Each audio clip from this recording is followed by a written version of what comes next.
Love? Mahal mo ba ako? Siyempre, oo naman.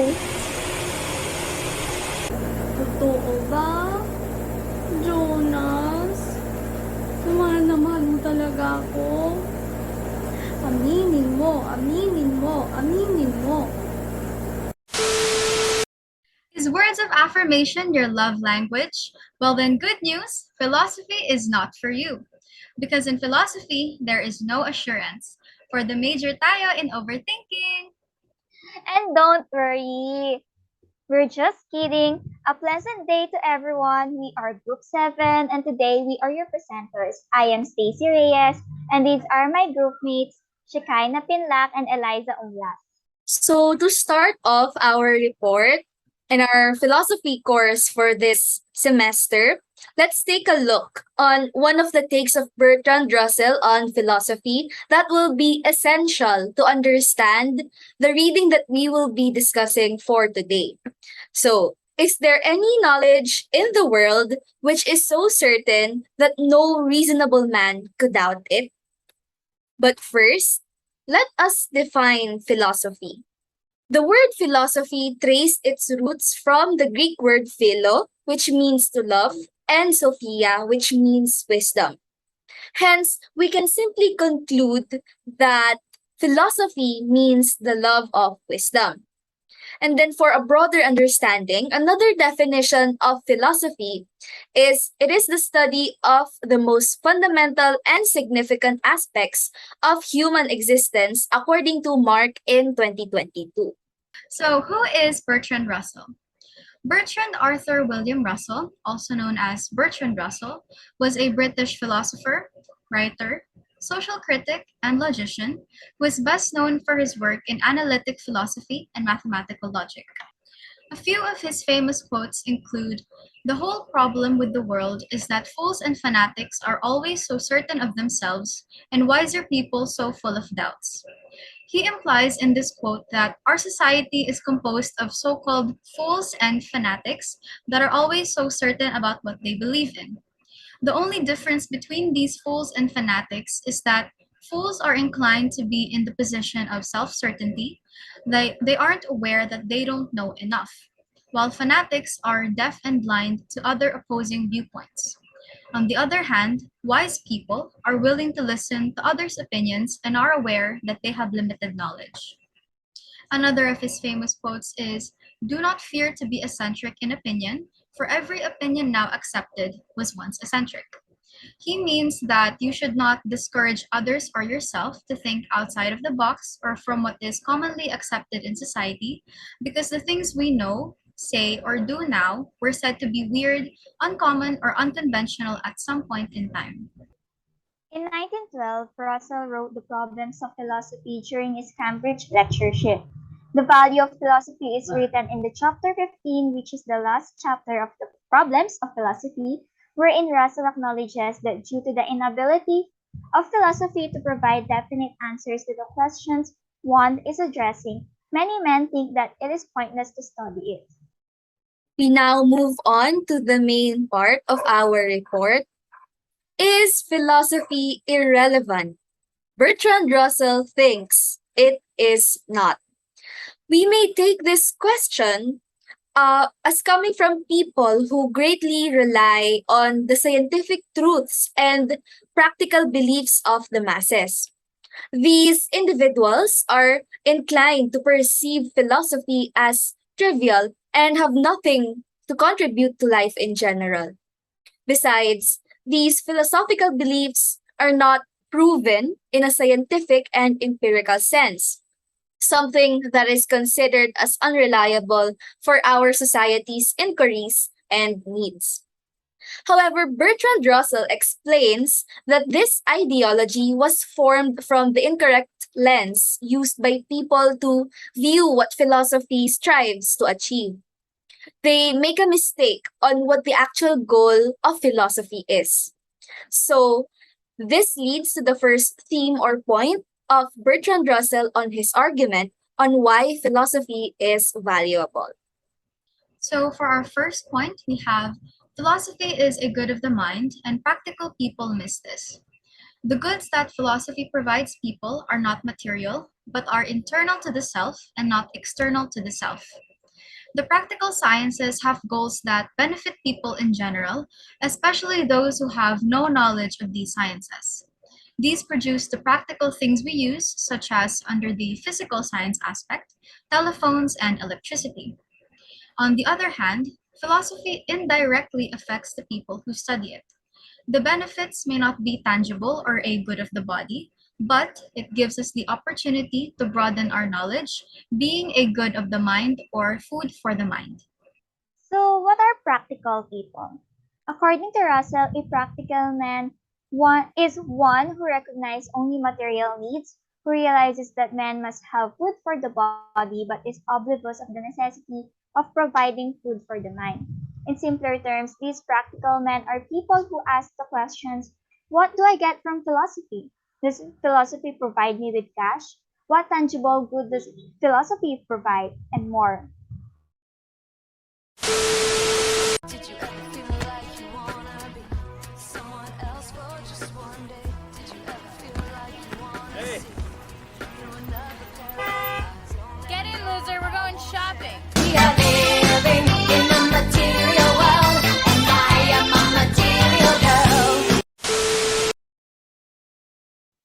They are only concerned with things that have definite answers.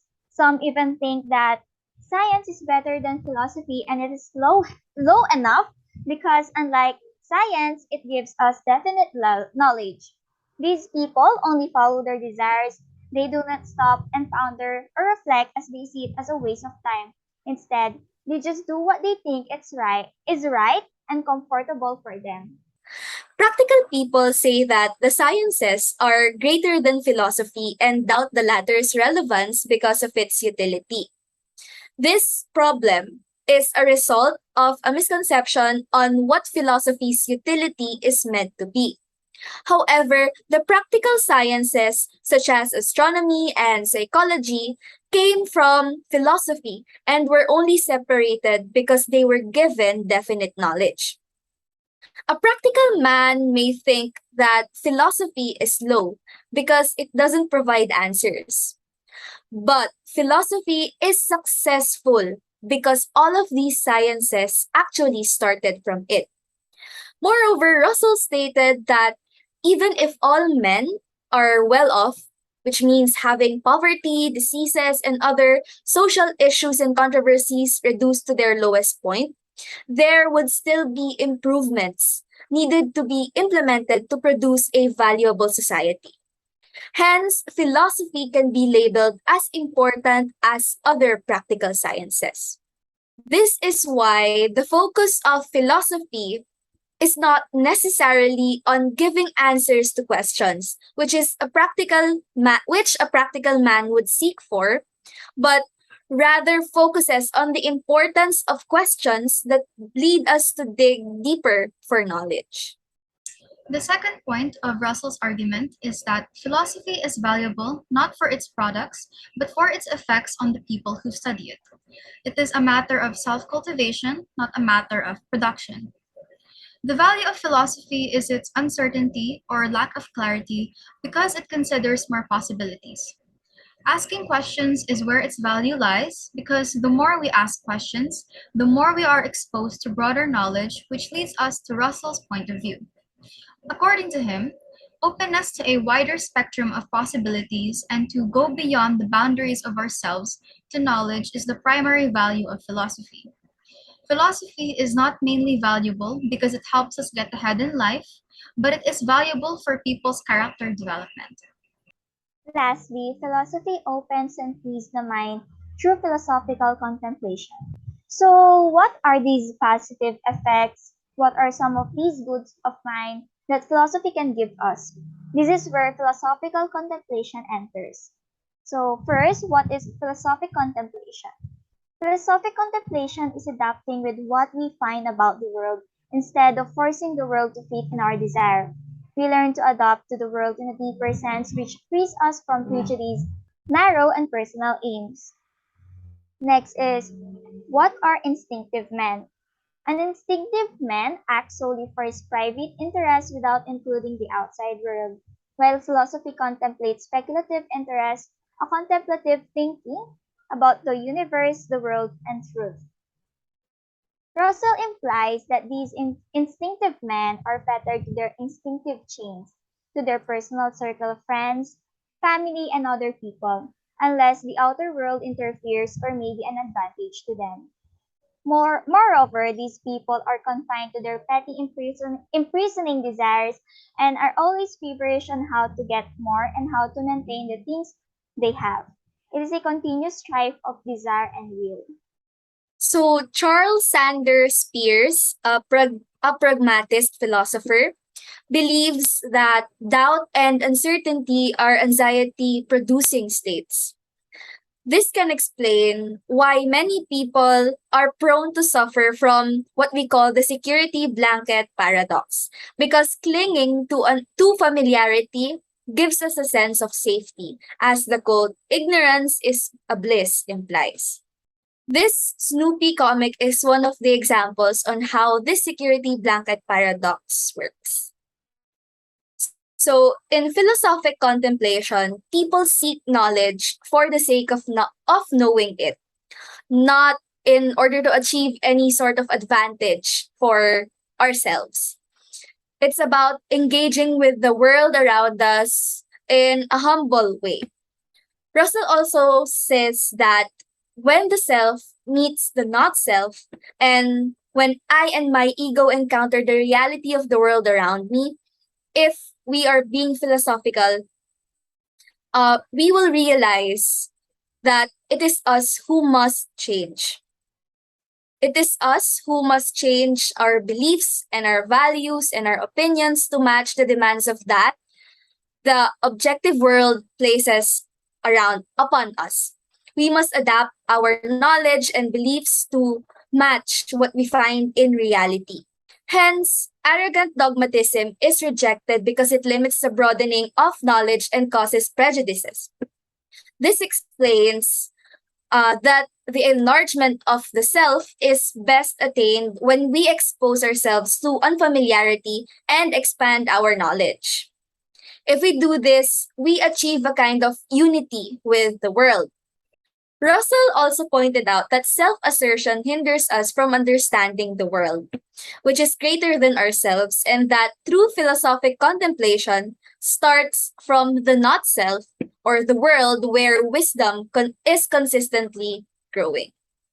And for our conclusion, Russell reminds us that philosophy is the reason why such empirical sciences are to exist.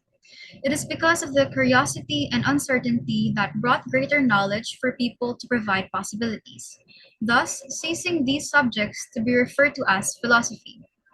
It is given as an example that philosophers may not be able to provide such definite answers, unlike mathematicians, historians, and more, but that is because philosophy, despite all of these answers, still seeks for deeper knowledge as questions start to branch out from those understanding.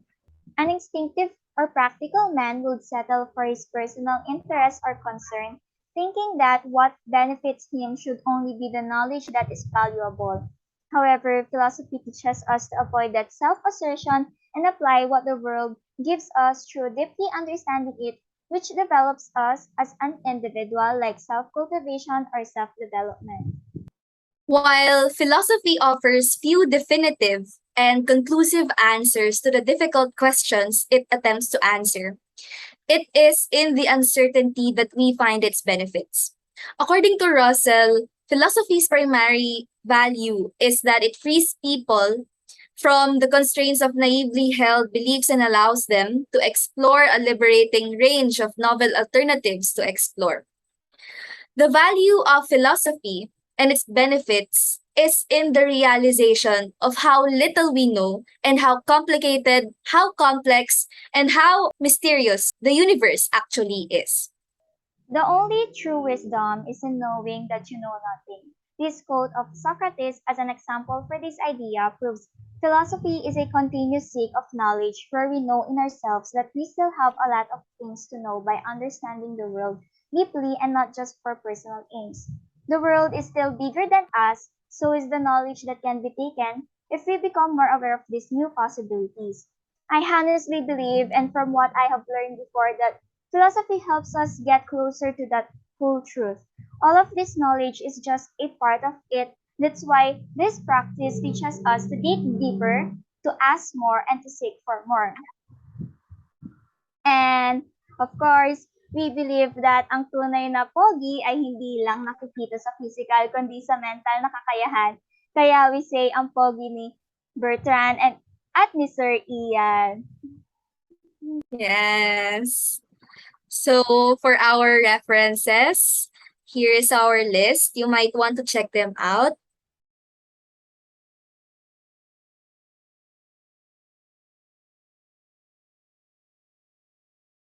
And that is all of our presentation. We hope that you learned something from us. Thank you so much for listening.